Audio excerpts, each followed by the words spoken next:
Blog Talk Radio. Hello, everyone. This is Laurie Smith on Blog Talk Radio. Good evening. It is 10 o'clock p.m. here in Calgary, Alberta, Saturday night, 23rd of February. And I'm glad to be here. This is Speaking Out Against Child Abuse, and I'm your host, Laurie Smith. And I've done a lot of shows. You can go back and look at all my shows if you want to. I've done, nearly 1,000. It's over 900 now. And a lot of them, actually all of them, dealing and relating in some way to child abuse, whether it's talking about child abuse prevention or child abuse, signs and symptoms, or reporting child abuse, or just different topics like that, as well as survivor issues and whatnot, and my own journey, healing journey. And I just keep talking because I just wanted one more voice out here. That's what I said all along from the beginning when I first started doing the shows, that I just wanted to be one more voice out here with everybody else talking about child abuse. It's a topic that most people are very uncomfortable with. It's a topic that most people don't want to hear about, and generally the people that do want to get involved are already involved in some way, trying to help stop child abuse and prevent child abuse from happening in the first place. And so it's hard to reach those who we need to reach, which is those who are abusing children, right? But I think we do have to keep talking about it as far as public awareness goes, because it does keep it from getting shoved under the carpet, right? And just put on the back burner, as if it doesn't happen. And we all know that it does. And I was sitting around tonight just thinking, it's really bizarre. Like, child abuse it's always been so handled so strangely by society, and I think it's because people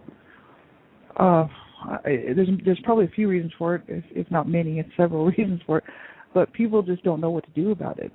The people that truly care about children and want to see child abuse stopped, whether they're survivors or not, you just want to throw your hands up and say, man, I don't know, like how we're going to do it. I mean, we've got whole governmental systems that can't stop this mess. So how is a few handfuls of people going to make a difference? I think people find it overwhelming. People find it discouraging. People find it disgusting. Child abuse is horrible. It's absolutely, to me, it's the most horrific thing you can do is that someone or anyone or any group of people, no matter what their age or whether they're male or female or what nationality they are, would do anything to a vulnerable person or a vulnerable animal. Like, life is precious, and it doesn't matter, people just like to excuse this stuff away as if it's just no big deal, that children are being abused, whether or not they die or not isn't really, people don't seem to care about that. Nobody seems to think that this is a serious issue, and this is such a serious issue. It always has been a serious issue, and it always will be. And if society would change the way that they feel about our most vulnerable people, which is mainly, children for sure, elderly people become vulnerable, those who are institutionalized for whatever reason, and, whether it's some type of handicap that they have or whatever, there's so many sectors in our society of people, around the world who are vulnerable and who need protection. And children are one part of that group, and it's just sad that a lot of people don't care. And then when they do say something, it's generally really stupid. Like, I talk about this quite a bit whenever I can with people, and bring up the topic of child abuse quite often, because this is what sits the very root of everything that I do. It's just because I was abused for so long and watched my whole family be destroyed by it, and have no ties with any family. I mean, no aunts, no uncles, no cousins, no grandparents, no family members, no brothers, no sisters. And I've got a few family members that are left, surviving immediate family members, who I refuse to have anything to do with because they hate what I'm doing. They hate the fact that I broke the silence and decided to speak out against what happened in our family. And they hate that because it means that they have to confront it themselves, right? It's like in their face because of what I've done. writing books and going public about what happened to me and to my family as I was growing up, watching this destruction take place. And they hate that, and because it's truth, and they don't want to have to deal with the truth and the reality of what happened. They'd rather just pretend that it didn't happen, or that it was not as bad as some people would think, right? Or whatever they happen to think for the moment. I mean, I've talked to these particular family members over the years about this stuff that went on in our family, in our home when we were growing up, and it depends on what time of the day you caught them, or what time of the year that you happen to be talking to them about, as to what they would say about it. They're very, confused, and have never seriously sat down and thought about the situation as reality, as to what happened in our family. And that's why I went public with my story. But it's just kind of like, that's how society is. You know, that's how all of society is. They look at child abuse as if it's just some inconvenient thing. It's inconvenient, you know. It's just so inconvenient to have to deal with. It's so inconvenient to have to talk about. Do we really have to talk about it?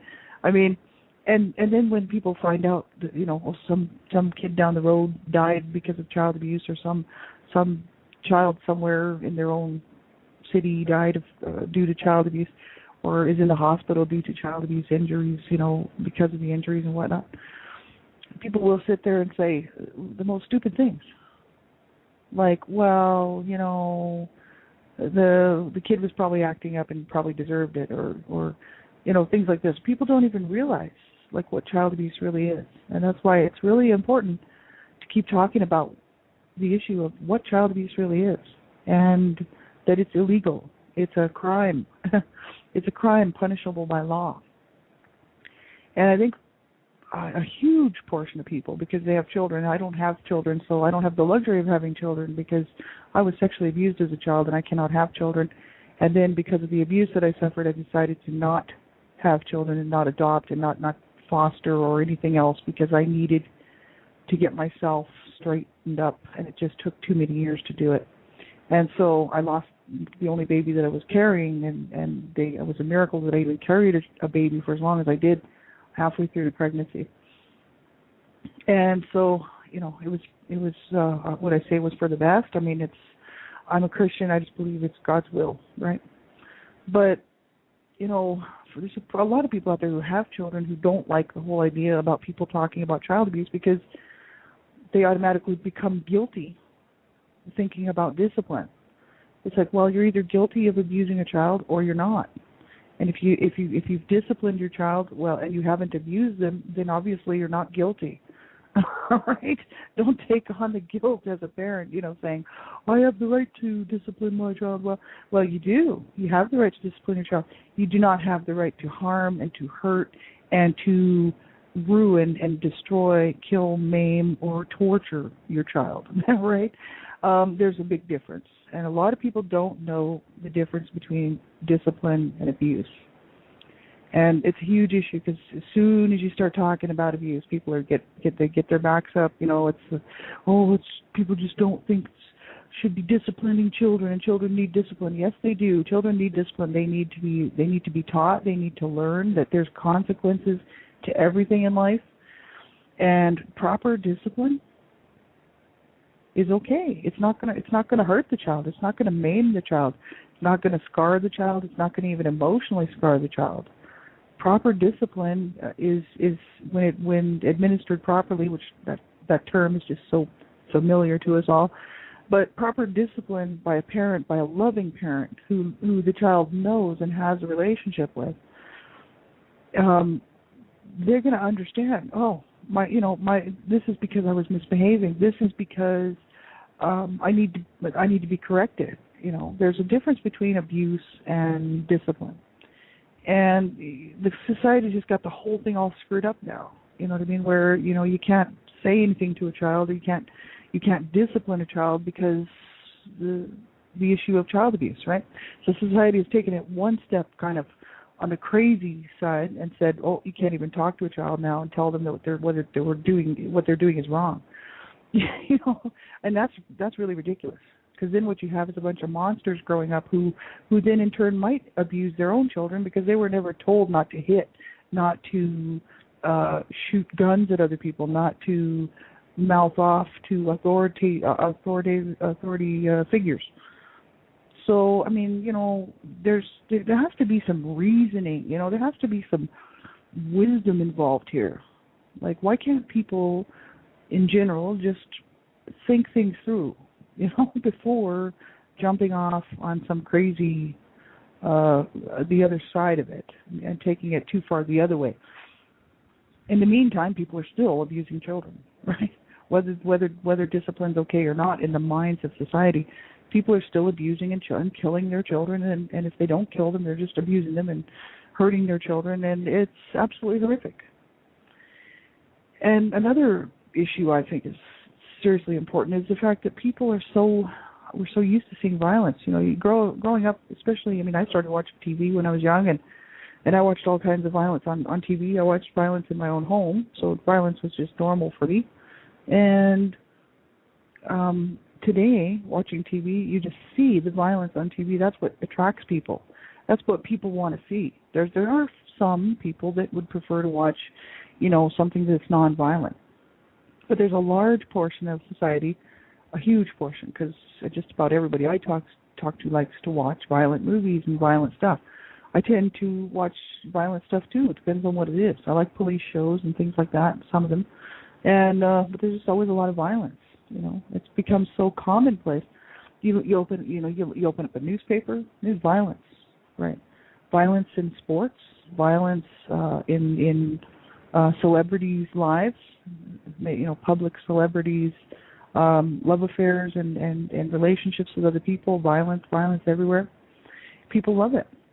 People pay money to go see violent things, and they say, "Oh well, it's just pretend violence because they're just doing it for pretend, just so that for everybody's enjoyment." Like what? That should be enjoyable to watch people slamming people around? I watched that for free. I didn't even have to pay. I didn't have to pay money to see people slamming people around. I just had to stay home on any given night, or be home on the weekend when everybody was home. It's like that was free for me. I got to witness it all for free. But it's ridiculous. I think that because our society and human beings through all ages, I would say this is going back to, the first man and woman there, Adam and Eve. And, they love violence. And so we don't tend to think of somebody who beats their child bloody and senseless and puts them in a coma as being a big deal. Nobody's thinking about that child. Nobody's putting themselves in that child's place and thinking, I wonder what that would feel like to have my head bashed in by somebody who was supposed to be looking after me and taking care of me. I wonder what that would be like, to have my bones busted and lungs punctured and end up in the hospital and have to have surgery or maybe even die from that as a child. No, because they're not thinking of it like that. The people don't put themselves into the place of these children who are being abused. Like nobody can put themselves in my place. Nobody knows what it's like. I've talked I've done almost 1,000 shows here talking about what it is to be abused and what it feels like and how much it hurts.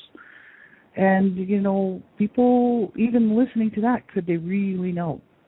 I've written books, A Life of Death or Redemption, La Vida Juvies, One Child Abuse Survivor to Another, The Journey, my 3 books that I've written, which all go to charity.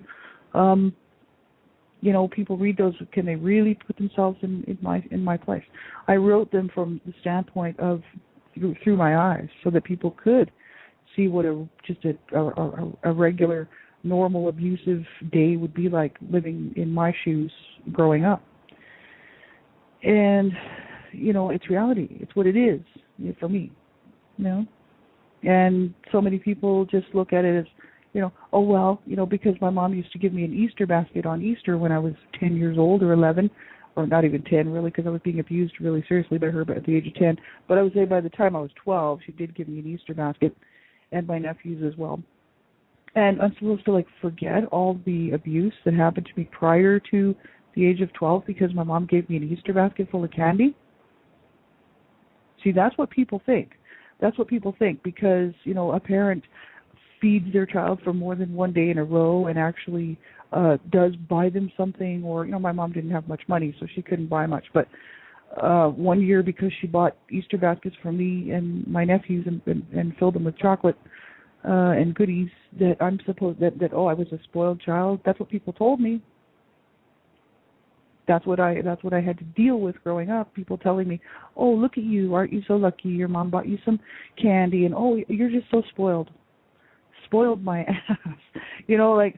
Try living in my world for five minutes as growing up. I wouldn't want to see that happen to anybody. I wouldn't wish that on anybody. I wouldn't wish one single day of my life on anybody. And yet I speak out and make it pretty public, so that people can understand what it's like to be abused as a child. Because a lot of these people out here who have been abused can't speak out for whatever reason, or they won't. They either don't have the desire, or they can't because they just fear the repercussions, or they don't want to lose connections with their family, and they feel that it could just put a wedge in there, which it does generally. It's a serious issue. What do we do about this mess? Like, you see these little kids, you see their pictures, and for each one of these headlines that roll up in the news, whether it's in the newspaper, on TV, online, on the internet, and usually the picture that they show you, they don't usually show you the child when they've been killed. They show you a picture of the child in daycare or in a school picture. And the kid is smiling, has a smile on his face, her face, and wearing a cute little top, for this school photo. That's the photo they show you. So that when you're reading this picture, this story of this horrible destruction of this child or these children, you see their cute little faces in their school photo, and your mind can't even grasp that their little bodies were destroyed. You can't even grasp it.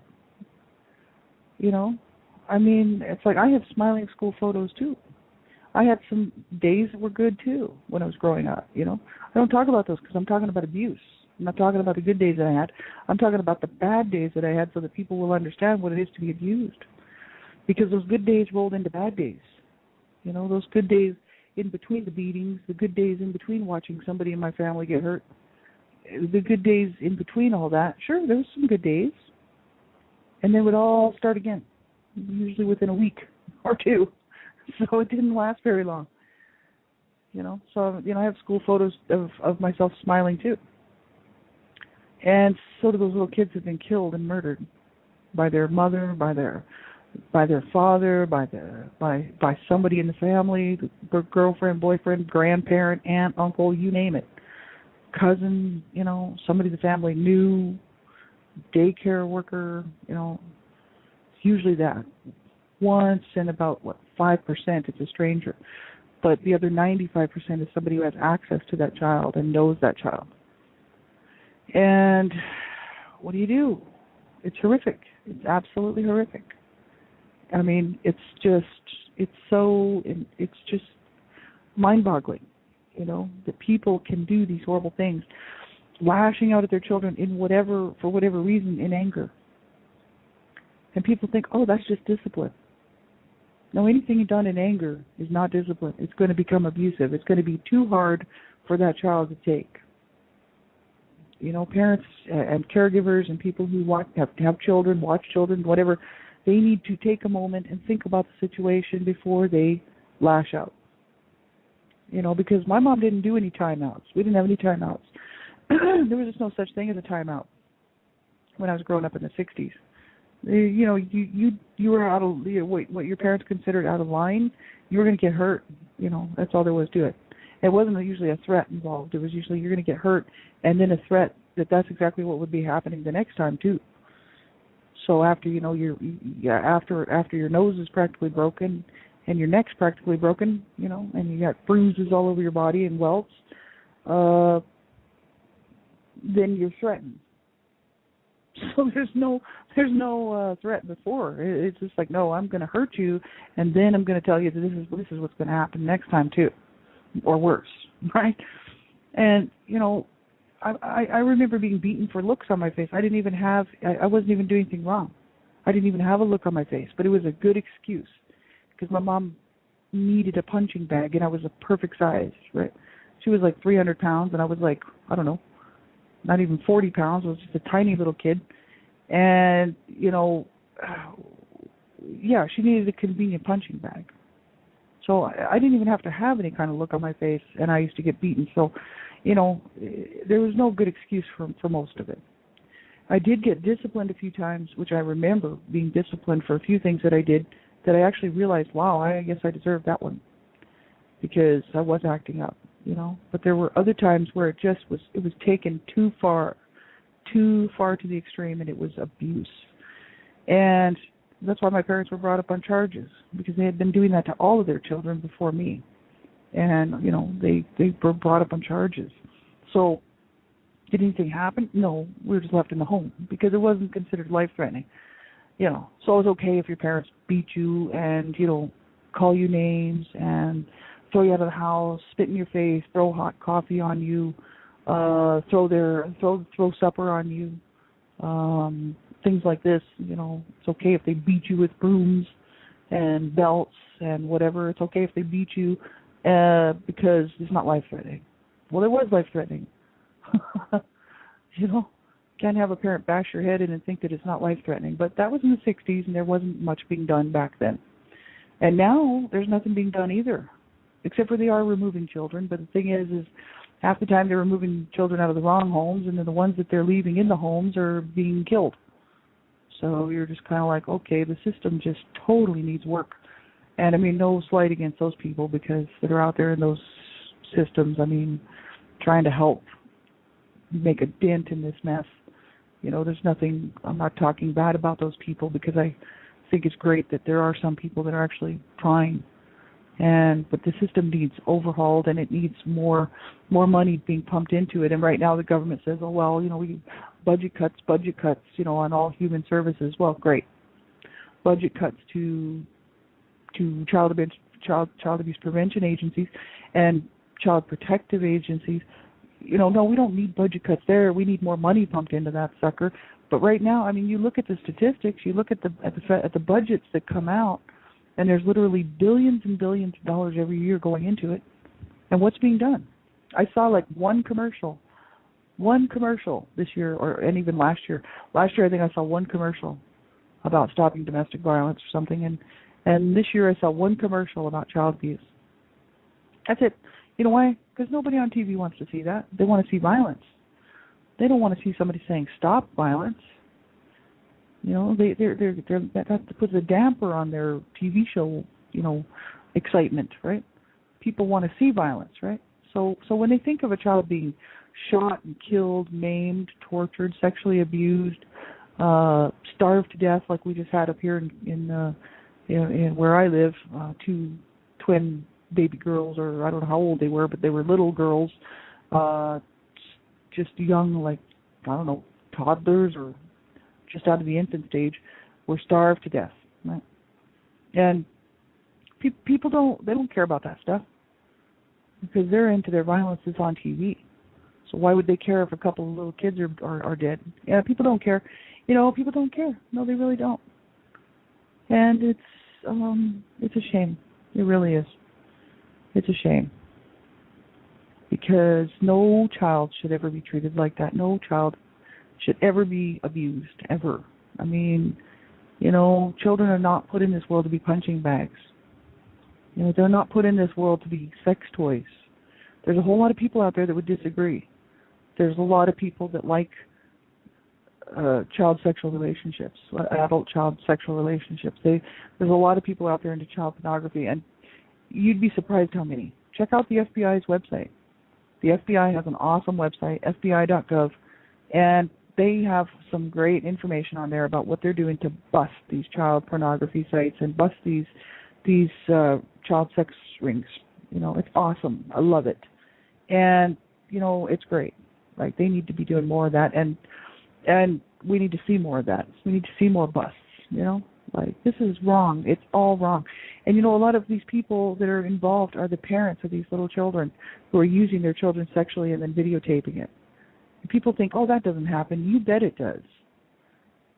There's a lot of people out there that are so sick they would think it's okay to use a child sexually. Babies, children. I mean, this is a topic that just people can't even get their minds around. Try living it. Try being 8 years old and being sexually abused. How about that? By somebody in your own family and then having nothing done about it. Try living in my shoes for about 5 minutes. That's why I'm saying I wouldn't wish that on anybody. And yet I tell my story. People can read my books if they want to. It's all there. It's a disgrace. It never should have happened. And if I'm qualified to speak about this stuff, fully qualified. We've got to do something. I don't know what can be done. There's not enough people, there's not enough money, there's not enough time to correct this mess before another 5,000, 10,000 kids die because of child abuse. And that's just the ones that die. That's not including the tens and hundreds of thousands that will be abused, but will not die. They'll just suffer from the abuse. And so, how do we do this? What's it going to take? It's so incredibly wrong. I really think that they need to reach young people. I was talking about this, last year and the year before on all of my child abuse prevention shows, that they really need to reach the young people who are going to be the next parents. These young people that are going to be the next set of moms and dads, birth parents, people who are going to have children or even foster parents who are going to foster children, adoptive parents who are going to adopt children, and make sure that they understand the consequences of child abuse and how to deal with stress and not take it out on their child, and how to properly parent, because obviously people are not being shown how to parent properly because they're not being parented properly, and there's a lot of them out there. I mean, I don't even know what the average would be on that. Like, how many people actually were parented, what we might say, in a decent fashion. Right? Not very many. There's a whole. This is a broken society. But just keep watching the TV, because the TV will tell you different. The TV will fake you into feeling that this is okay, because I watch all the violence and all the killing on TV, which means that this is not reality. So my reality must be just so much better. So everything's normal. Violence is normal. Death is normal. Killing people is normal. You name it. So that's why we have a broken society who won't get up and turn the TV off and start doing something about fixing it. Which it starts right in the home. It starts right in your own home. It starts in my home. It starts in your home. It starts in all of our homes. We all got to stop abusing children. Everybody is responsible for this, as far as I'm concerned, because nobody's doing anything about it that's making any real difference. So whatever you do, learn the facts, get the information. You see child abuse going on, you think a child's being abused, you even suspect it. Report it as a crime to the police first. It's got to be reported as a crime first, because if it's not, that child could slip through the system and nothing will be done, right? And, look out for children in your own lives, and watch out for those, who are, in your care. Make sure that they're not being abused. It starts in the homes. It starts in our homes. We need more commercials. We need more airtime. We need whole, big, united, worldwide campaigns going on about this, right? Well, I hope to be back to talk to you again sometime soon. I'll be back on my other shows this week, and Evenings in the Word, and hopefully have some guests coming on here pretty soon with speaking out against child abuse. And just, do all you can to stop child abuse. Keep raising your voice. It's really important. You have a voice, so use it and speak up and speak out loud about child abuse, right? And stopping child abuse. Good night, everybody. Talk to you soon.